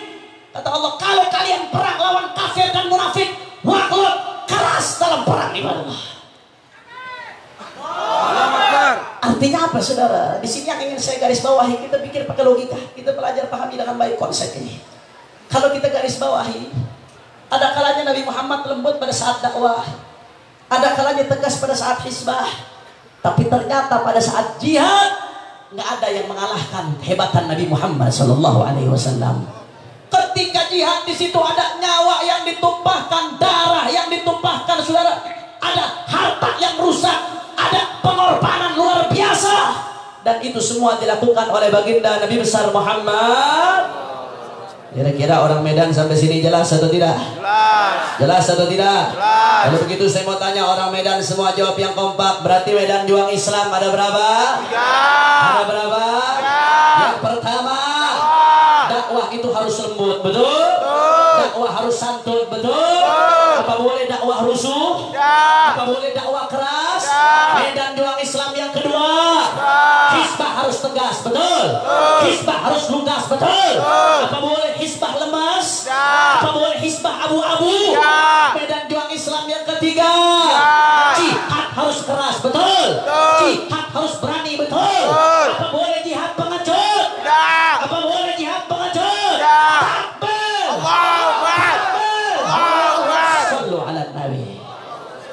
Dari apa yang telah saya paparkan ibadah Allah, kita bisa menarik kesimpulan, bisa menarik benang merah bahwasanya ada kalanya Rasulullah lembut santun, ada kalanya waktunya untuk seperti itu. Kapan? Pada saat kita dakwah. Tapi ternyata ada kalanya juga harus tegas, nggak boleh kompromi, hitam putih, tidak ada abu-abu. Kapan? Pada saat hisbah amar ma'ruf nahi munkar, saudara. Dan ada kalanya juga dituntut untuk keras, tidak mundur sampai tetes darah yang terakhir. Pada saat melakukan bicara soal dakwah, nggak ada dakwah yang lebih sempurna seperti Nabi Muhammad. Bicara soal hisbah, nggak ada hisbah yang sempurna seperti baginda Nabi Muhammad. Bicara soal jihad, tidak ada jihad yang sempurna seperti baginda Nabi besar Muhammad. Makanya Rasulullah Pak Bu al-insanul kamil. Rasulullah itu manusia yang sempurna. Sempurna dakwahnya, sempurna hisbahnya, sempurna jihadnya, sempurna khalqan wa khuluqa, sempurna rupa dan akhlaknya, saudara. Orang yang ideal, yang dalam 3 hal ini bisa mengikuti Nabi Muhammad. Dia bisa dakwah, bisa hisbah, bisa jihad. Itu orang yang ideal yang bisa menyatukan 3 itu, saudara. Tapi kita ini lemah Pak Bu, kita tak punya kekuatan. Di antara kita ada yang dakwahnya bagus, tapi hisbahnya jihadnya kurang. Di antara kita ada yang hisbahnya luar biasa, tapi dakwahnya sama jihadnya kurang. Di antara kita seperti yang tinggal di medan perang di Palestina dan lain sebagainya, ada yang jihadnya luar biasa, saudara, tapi dakwah dan hisbahnya kurang. Saudara, kekurangan kita di berbagai lini bukan untuk menjelekkan satu sama lain. Bukan yang dakwah merasa paling benar, yang hisbah jihad disalahkan. Yang hisbah merasa paling benar, dakwah jihad disalahkan. Yang jihad merasa paling benar, hisbah dakwah disalahkan. Tidak, saudara. Tapi satu sama lain saling melengkapi ibadah Allah. Yang bisa dakwah jalankan dakwahnya. Berapa banyak ibadah Allah ormas-ormas Islam sebelum NKRI berdiri sampai sekarang punya jasa besar dalam dunia dakwah, saudara. Walaupun hisbahnya biasa, walaupun jihadnya biasa saat ini, saudara. Saya kasih contoh seperti Nahdlatul Ulama ibadah Allah. Semenjak didirikan oleh Hadratus Syekh Kiai Haji Hasyim Asy'ari qaddasallahu sirrah wa rahimahullahu rahmatal abrar. Semenjak didirikan oleh Kiai Hasyim sampai saat ini, berapa banyak pesantren yang didirikan Nahdlatul Ulama ibadah Allah. Berapa banyak? Dari Sabang sampai Merauke, saudara. Ada puluhan ribu pesantren didirikan Nahdlatul Ulama. Dari puluhan tahun yang lalu sampai detik ini tetap istiqamah mendidik generasi muda Islam untuk menjadi generasi ahlus sunnah. Jujur, kalau bicara soal pesantren, nggak ada yang ngalahin NU, saudara. Soal pesantren salaf, Muhammadiyah lewat sama NU. FPI nggak ada apa-apaannya dibandingkan NU, saudara. Jauh jasa NU dalam urusan pesantren lebih besar dari yang lainnya ibadah Allah. Saya mau tanya, peran NU dalam dunia pesantren bagus atau tidak? Bagus. Bagus atau tidak? Bagus. Dukung atau jangan? Walaupun hisbahnya biasa, walaupun jihadnya biasa, tapi fokusnya dalam dakwah wajib untuk didukung, saudara. Betul? Betul. Contoh lain lagi, Muhammadiyah. Muhammadiyah hisbahnya biasa aja, jihadnya biasa, nggak pernah bicara jihad. Tapi kalau bicara dakwah, berapa banyak sekolah formal yang didirikan Muhammadiyah, saudara. Dari awal Muhammadiyah berdiri oleh Syekh Ahmad Dahlan sampai detik ini, ada puluhan ribu sekolah formal Muhammadiyah dari Sabang sampai Merauke, saudara. Jujur, kalau bicara soal sekolah formal, TK, SD, SMP, SMA, sampai kuliah S1, S2, S3, NU lewat sama Muhammadiyah, saudara. Apalagi FPI jauh dibandingin Muhammadiyah, saudara. Luar biasa. Belum lagi dalam dunia kesehatan, berapa banyak rumah sakit yang didirikan Muhammadiyah dari Sabang sampai Merauke, saudara. Belum ada ormas Islam yang ngalahin Muhammadiyah dalam urusan dunia rumah sakit ibadah Allah. Saya bertanya, kalau begitu peran Muhammadiyah dalam dunia dakwah bagus atau tidak? Bagus atau tidak? Dukung atau jangan? Dukung atau jangan? Luar biasa. Belum lagi majelis-majelis taklim pesantren Darul Mustafa yang didirikan oleh Al-Allamah Syekhina Al-Habib Umar bin Muhammad bin Salim bin Hafid. Berapa banyak murid-murid beliau yang berdakwah dari Sabang sampai Merauke. Belum majelis Rasulullahnya. Di Medan ada Ustaz Mufti, di Jakarta ada Habib Ja'far, di berbagai tempat saudara mengajak orang nangis. Ingat Allah, ingat dosa. Ini dakwah luar biasa, wajib untuk didukung saudara. Betul. Belum lagi yang lain-lainnya majelis taklim, masya Allah. Walaupun hisbahnya biasa, walaupun jihadnya biasa, tapi dakwah yang seperti ini udah mengambil peran dalam melanjutkan perjuangan baginda Nabi besar Muhammad Sallallahu Alaihi Wasallam. Saya mau tanya, kira-kira yang dakwahnya seperti itu dukung atau jangan?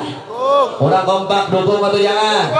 Yang dakwah saja fokus walaupun nggak ada hisbah, nggak ada jihad, dukung atau jangan? Support atau jangan? Siap dukung dunia dakwah? Siap support dunia dakwah? Siap bantu dunia dakwah? Siap ramaikan dunia dakwah?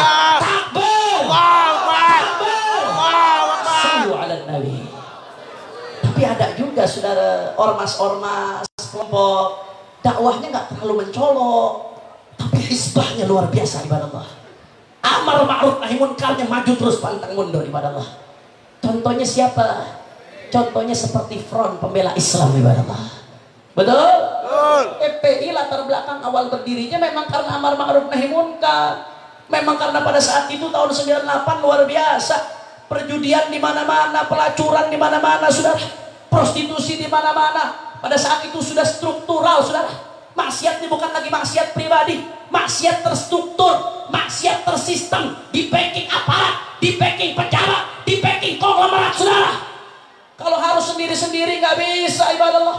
Mau didiemin musibah akhirnya datang. Akhirnya muncullah Front Pembela Islam, saudara. Oh, perjuangan amar ma'ruf nahi munkar Pak Bu luar biasa. Nggak mudah, nggak gampang. Makanya Allah dalam Al-Quran ketika perintahkan untuk amar ma'ruf nahi munkar, setelah perintah tersebut Allah ikuti wasbir ala ma asabak. Wasbir ala ma asabak. Kalau kau mau amar ma'ruf nahi munkar, sabar, karena kau akan dicaci, kau akan dimaki, kau akan dihina, kau akan berbenturan dengan banyak kepentingan, kau akan berbenturan dengan orang-orang yang syahwatnya diganggu. Mereka tidak akan terima, mereka akan berontak, kau akan dipenjara. Allah udah bilang wasbir ala ma asabak, sabar. Makanya kita pernah membela Islam semenjak FPI didirikan sampai sekarang. Berapa banyak laskar kami yang dipenjara, saudara? Berapa banyak ulama kami yang dipenjara? Bahkan imam besar kami Habib Rizik Syihab sudah 3 kali dipenjara karena amar ma'ruf nahi munkar, saudara. Dipenjara pertama gara-gara ngelawan prostitusi. Dipenjara berikutnya karena lawan Ahmadiyah, aliran yang ngaku ada nabi baru setelah Nabi Muhammad SAW. 3 kali dipenjara. Bahkan belum berapa banyak tawaran-tawaran harta, tawaran jabatan. Saya buka dikit aja Pak Bu buat orang Medan. Sebelum 212 orang Medan banyak hajar ke 212. Alhamdulillah. Sebelum 212 saudara, Habib Rizik didatengin. Habib, ini saya bukan dari orang Pak, saya dengar langsung saudara. Dan saksi-saksi pada saat itu banyak yang melihat. Saya dengar langsung dari beliau. Didatengin, Habib Rizik. Udahlah Habib Rizik, gak usah ikut-ikutan 212. Jangan tuntut-tuntut lagi, itu Ahok Habib. Cukup udah sampai di sini. Gak usah dilanjutkan. Habib duduk aja, biarkan 212 jalan tanpa Habib. Habib duduk di rumah yang tenang. Ini kita siapkan 1 triliun cash buat Habib, saudara. 1 triliun. Pernah lihat kan 1 triliun? Masya Allah, beliau diam aja gak jawab, saudara. Gak bilang iya, gak bilang kagak, saudara. Diam aja, senyum. Ini orang yang datang bingung, ini Habib Rizik mau ditawarin 1 triliun, senyum-senyum aja deh. Kagak bilang iya, kagak bilang kagak. Akhirnya itu orang pulang ke bosnya, dia lapor, saudara. Bos, Habib Rizik ditawarin 1 triliun cuma senyum, gak jawab apa-apa. Apa kata bosnya? Oh, mungkin itu kurang kali itu. Siangnya balik lagi, saudara. Tahu berapa ditawarkan? 2 triliun, saudara. 2 triliun cash. Kalau Habib Rizik terima, minimal mantu kecipratan 20 miliar. Masya Allah, na'udzubillah min dalik. Untungnya Allah jaga beliau ibadah Allah. Ini 2 triliun, 1 triliun itu 1000 miliar. 1 miliar 1000 juta. 2 triliun berarti 2000 miliar. Itu 2000 miliar kalau dibeliin cendol, Medan banjir, saudara. Betul apa betul? Betul apa betul? Tapi alhamdulillah Allah jaga beliau ibadah Allah. Apa beliau katakan dengan lisanul halnya? Jangankan 1 triliun, jangankan 2 triliun, 1000 triliun pun kita tidak akan mundur untuk melawan penista agama, saudara. Takbir!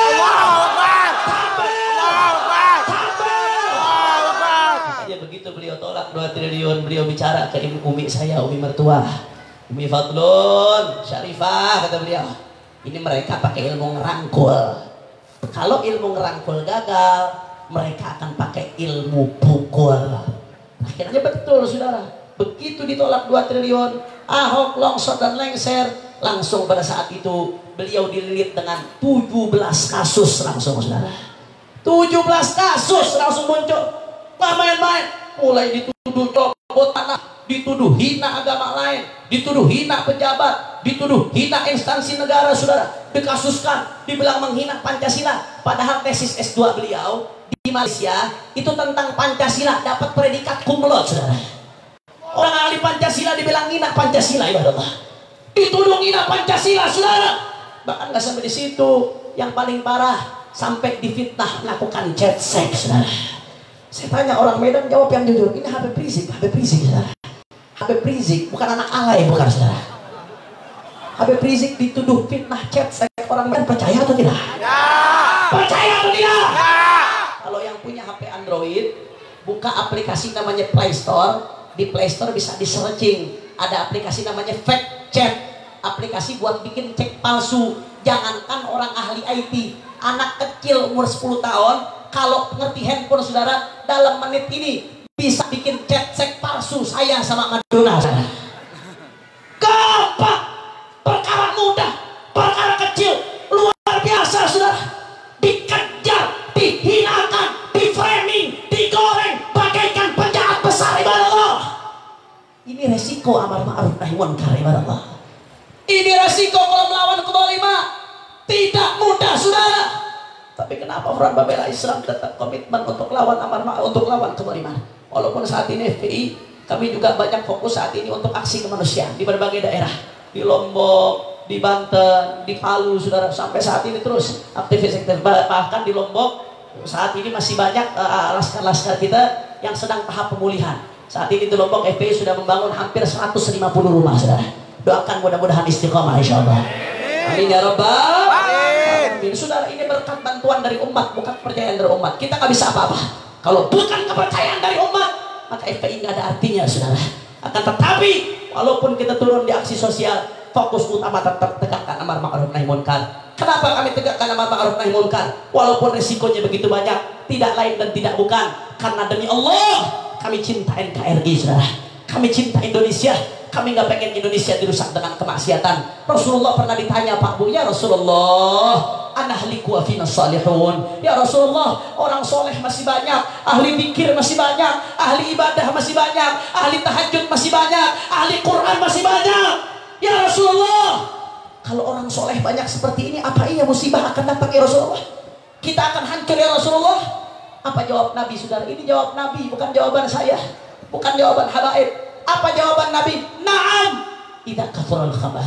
Ya, meskipun ahli ibadah banyak, meskipun orang soleh banyak, meskipun ahli zikir banyak, tapi kalau kemaksiatan dibiarkan merajalela, didiamkan, dibungkamkan, Allah marah, Allah murka, turun musibah saudara. Makanya ibadah Allah, kami cinta NKRI. Kami nggak pengen NKRI dirusak dengan kemaksiatan. Kita sadar betul Pak Bu, maksiat itu pekat, penyakit masyarakat.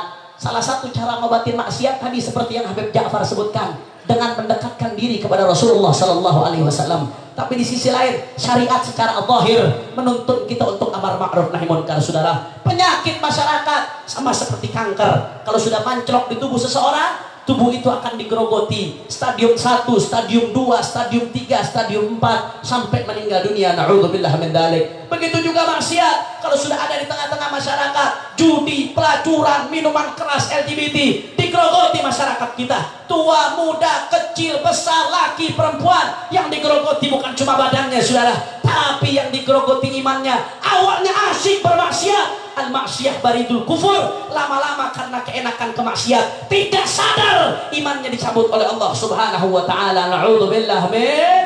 Makanya ibadah Allah, demi Allah, kami cinta NKRI. Kami nggak ingin Indonesia dirusak dengan kemaksiatan. Setiap kami lawan minuman keras, yang kami lihat bukan minuman keras, tapi bagi kami itu adalah amunisi untuk menembak mati para pemuda kita, saudara. Ketika kami lawan pelacuran, LGBT, perjudian, aliran sesat, yang kami lihat bukan sekedar kemunkaran, tapi itu adalah bom waktu yang akan meledakkan bangsa kita, saudara. Karenanya dari Allah, tetap kami akan tegakkan amar ma'ruf nahi munkar. Apapun resikonya, dicaci, dimaki, dihina, difitnah, dipenjara, kaki jadi kepala, kepala jadi kaki, mati bersifat.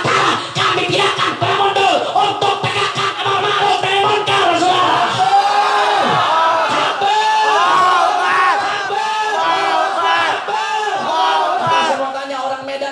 Kompak, siap dukung amar ma'ruf nahi munkar, siap support perjuangan amar ma'ruf nahi munkar, siap bantu perjuangan amar ma'ruf nahi munkar, siap bersihkan Medan dari minuman keras. Orang Medan jawab yang jujur. Di Medan ada minuman keras, rela atau tidak? Rela atau tidak? Di Medan ada pelacuran, rela atau tidak? Di Medan ada LGBT, rela atau tidak? Di Medan ada perjudian, rela atau tidak? Siap bersihkan Medan dari minuman keras, siap bersihkan Medan dari kemaksiatan, siap bersihkan Medan dari pelacuran, siap jaga Medan dari kemaksiatan. Semua Medan angkat tangannya, takbir,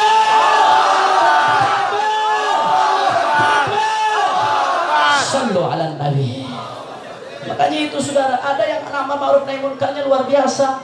Walaupun dakwah FPI nggak sehebat NU, nggak sehebat saudara Muhammadiyah, mungkin nggak sehebat alumni Darul Mustafa dan lain sebagainya, tapi fokus kita di amar ma'ruf nahi munkar, ibadallah, saling melengkapi satu sama lain. Karenanya ibadallah, dakwah hizbah jihad bukan untuk saling sikut-sikutan manakala kita berbeda, bukan untuk saling merendahkan, bukan untuk saling menjelekkan, tapi untuk saling melengkapi, ibadallah, saling mengisi kekosongan, saling sinergi.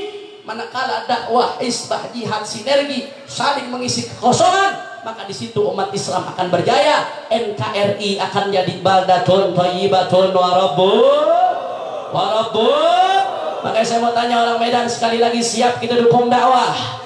Orang kompak siap dukung dakwah, siap dukung hizbah, siap dukung jihad, siap bersatu, siap rapatkan barisan, takbir, sallu ala nabi.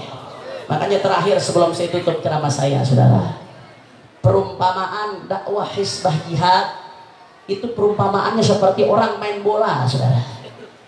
Orang kalau main bola tuh ada striker, ada pemain tengah, ada S-back, ada kiper. Saya mau tanya, kira-kira kalau main bola kiper semua kacau atau tidak? Kacau, saudara. Itu gawang kagak muat gimana, Pak? Betul atau betul? Kalau pemain bola back semua kacau apa kagak? Kacau. Pemain bola tengah semua kacau apa kagak? Penyerang semua kacau apa kagak? Urusannya 100-0 gawang di bola, saudara. Betul atau betul? Gak bisa. Mesti bagi-bagi tugas. Striker bagian menyelesaikan bola, saudara. Pemain tengah fungsinya membuka serangan, back bertahan, kiper menjaga gawang. Manakala formasi ini berjalan dengan baik, maka kemenangan di depan mata. Tapi kalau satu sama lain saling salah-salahan, yang kiper nyalain back, saudara, back ngapain lo di situ, duduk aja, ngapain diri aja di situ. Yang back ngalahinnya pemain depan ngapain di depan aja, maunya dioper doang ya. Mestinya mundur, mestinya nyerang juga. Pemain tengah nyalain kiper, itu kiper ngapain dia aja di bawah gawang ya. Kacau, saudara. Ujung-ujungnya bukan pemain bola, tapi main smackdown di tengah lapangan, saudara. Betul. Tapi kalau sinergi bagus, luar biasa. Begitu juga dakwah hizbah jihad. Yang dakwah mendukung yang hizbah. Kalian yang amar ma'ruf nahi munkar, kalian telah menjalankan tugas yang tidak kami jalankan. Yang hizbah katakan kepada yang dakwah, kalian yang berdakwah, kalian telah memenuhi apa yang tidak bisa kami penuhi. Manakala dakwah hizbah jihad sinergi, maka umat Islam akan bersatu, kemenangan di depan mata. Alhamdulillah. Makanya kita minta sama Allah berkatnya maulid Nabi, mudah-mudahan hati umat Islam dipersatukan oleh Allah. Yang selalu ingin pecah belah umat Islam, mudah-mudahan dia yang dihancurkan oleh Allah. Orang-orang yang mendolimi para ulama mudah-mudahan diberikan hidayah oleh Allah. Ulama-ulama kita mudah-mudahan dijaga zahir batinnya oleh Allah. Amin ya rabbal. Makanya sebelum saya tutup ceramah saya mau ajak semua yang ada di sini sama-sama kita baca sholawat badar. Dengan niat, mudah-mudahan berkahnya sholawat badar. Mudah-mudahan Indonesia dijaga dari bala, dari musibah. Mudah-mudahan berkahnya sholawat badar, berkah Rasulullah dan ahlul badar. Yang punya hajat Allah kabulkan hajatnya. Yang punya keinginan Allah wujudkan keinginannya. Yang punya harapan Allah wujudkan harapannya.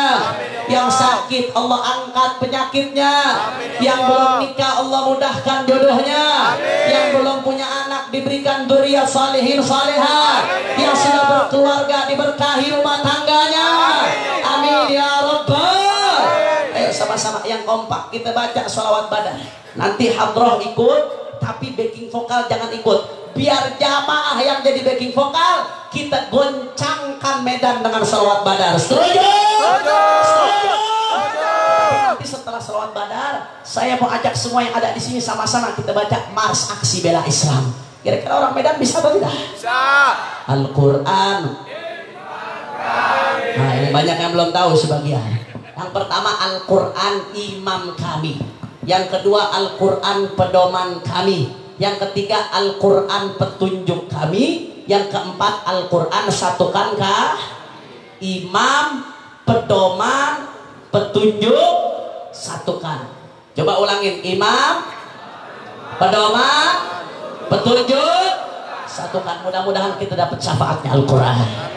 Amin ya rabbal. Nah, setelah itu aksi bela Islam, aksi bela Islam, aksi bela Islam. Allahu Akbar, Allahu Akbar. Nanti kalau Allahu Akbar terakhir semua angkat tangannya, kita getarkan medan dengan takbir. Allahu Akbar, Allahu Akbar, Allahu Akbar, Allahu Akbar, Allahu Akbar, Allahu Akbar, Allahu Akbar. Bisa? Bisa? Insya. Ayo mulai sholawat badar. Hadroh ikut, backing vokal jangan ada yang ikut. Biar jamaah aja di backing vokal semuanya. Salatullah Salamullah ala taha Rasulillah. Semua ibu-ibu suara billah. Salatullah ala taha Rasulillah. Semua minta sama Allah semuanya, semua. Tawassalna bismillah wa bihadi Rasulillah. Tawassalna Rasulillah wa kulli mujahidin bi ahlil ya Allah. Salatullah ala taha Rasulillah. Salatullah ala yasin semuanya. Ilahi sal umma minal afati wan nikmah. Ilahi sal wan nikmah wa min hammin wa min humma bi ahlil ya Allah. Salatullah ya Allah. Khud bi aydina falaqinatuna adrikna ya Rasulullah. Habibillah. Al-Quran imam kami. Al-Quran Al-Quran petunjuk kami. Al-Quran satukan kami. Al-Quran iman kami. Al-Quran pedoman kami. Al-Quran petunjuk kami. Al-Quran satukan kami. Semuanya aksi bela Islam, aksi bela Islam, aksi bela Islam. Allahu Akbar, aksi bela Islam. Semua angkat tangan, semuanya angkat tangan di medan semuanya. Takbir. Allahu Akbar, Allahu Akbar,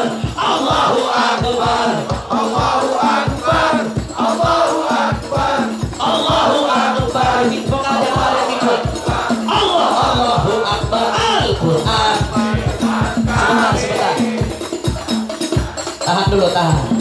Saya pengen dengar, coba nggak pakai hadroh, lebih semangat. Setuju? Setuju?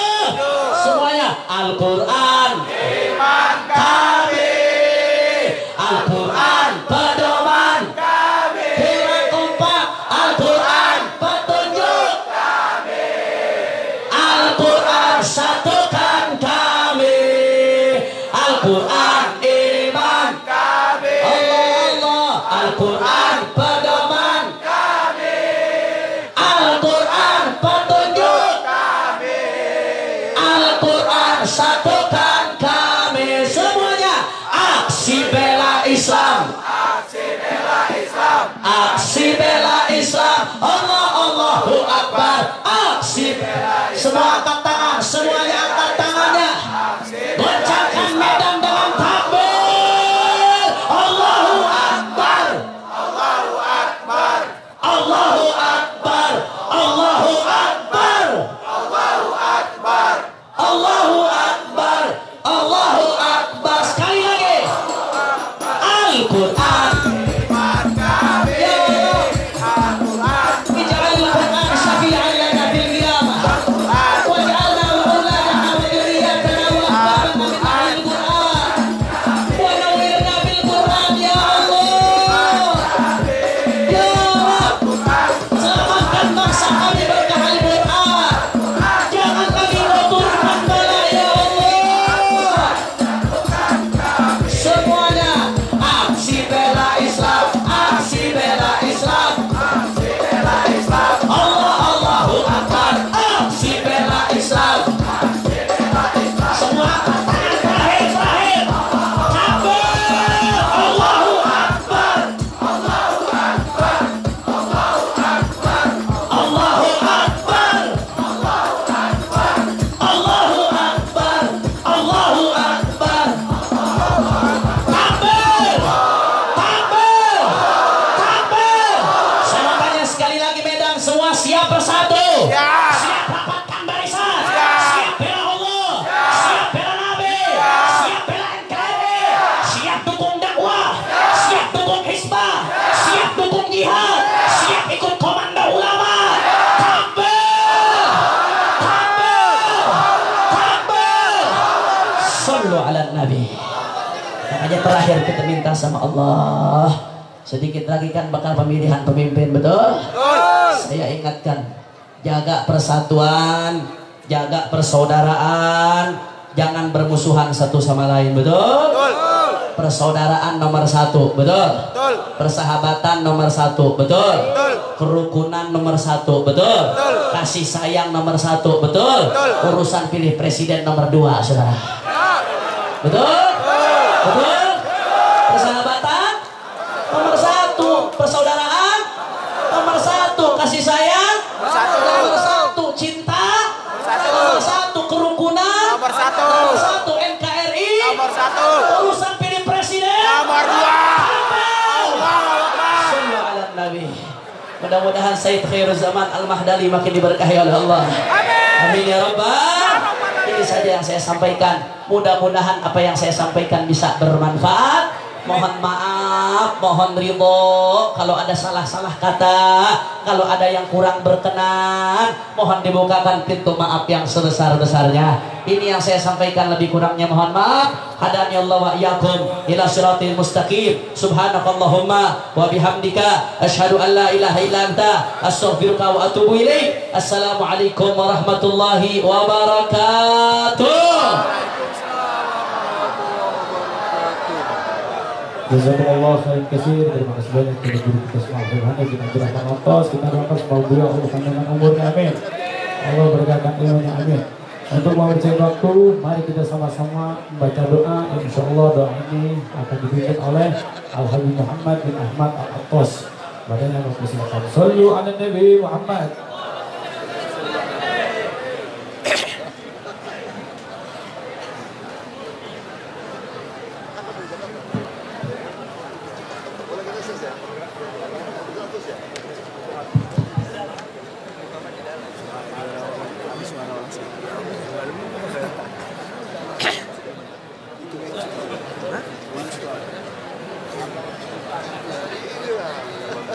Ini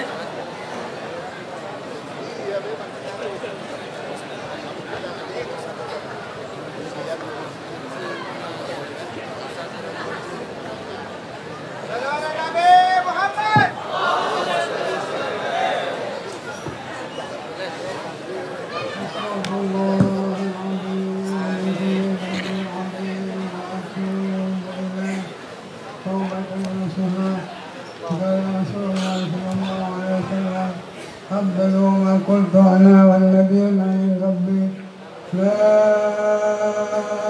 إله إلا الله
Insyaallah untuk kalau ada umur panjang insyaallah rekan-rekan kita amin ya Allah. Amin ya Allah amin. Saya berdoa minta kita amin. Lebih banyak lagi insyaallah. Amin ya Allah. Mudah-mudahan apa yang kita lakukan ini semua dalam Allah. Ridha Nabi Muhammad. Ridha semuanya. Muslimin, muslimat, mu'minin wal mu'minat dalam keadaan yang datang kasih sayang Allah dari pemeliharaan Allah dari dunia sampai akhirat dan acara yang tahun ke depan tanggal 11 tahun yang udah 10 tahun ini yang ke-11 insyaallah kita diundang lagi oleh Sang Korban saya bisa hadir semua dengan izin Allah dan perintah Allah dengan ada Allah dan saya berangkat